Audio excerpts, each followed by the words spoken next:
السلام علیکم ناظرین، آج کی اس ویڈیو میں ہم نمازی کے آگے سے گزرنے کے بارے میں بتائیں گے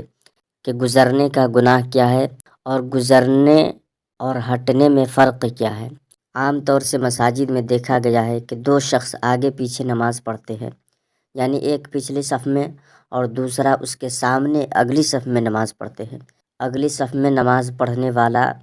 پیچھے والے سے پہلے فارغ ہو جاتا ہے اور پھر اس کی نماز ختم ہونے کا انتظار کرتا رہتا ہے کہ وہ سلام پھیرے، تب یہ وہاں سے ہٹے، اور اس سے پہلے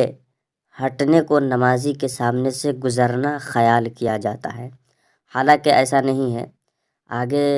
نماز پڑھنے والا اپنی نماز پڑھ کر ہٹ جائے تو اس پر گزرنے کا گناہ نہیں ہے، اور نہ وہ نمازی کے سامنے سے گزرنے والے کے بارے میں وارد شدہ حدیث میں مذکور وعید کا مصداق ہے۔ خلاصہ یہ ہے کہ نمازی کے سامنے سے گزرنا منع ہے، ہٹنا منع نہیں ہے۔ صدر الشریعہ حضرت مولانا امجد علی صاحب اعظمی علیہ الرحمہ فرماتے ہیں، اگر دو شخص نمازی کے آگے سے گزرنا چاہتے ہو اور سترہ کو کوئی چیز نہیں تو ان میں سے ایک نمازی کے سامنے اس کی طرف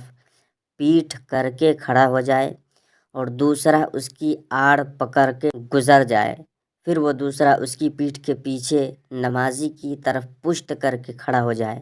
اور یہ گزر جائے، اور وہ دوسرا جدھر سے آیا اسی طرف ہٹ جائے۔ اس سے ظاہر ہے کہ گزرنے اور ہٹنے میں فرق ہے، اور گزرنے کا مطلب یہ ہے کہ نمازی کے سامنے ایک طرف سے آئے اور دوسری طرف نکل جائے، یہ یقیناً ناجائز و گناہ ہے۔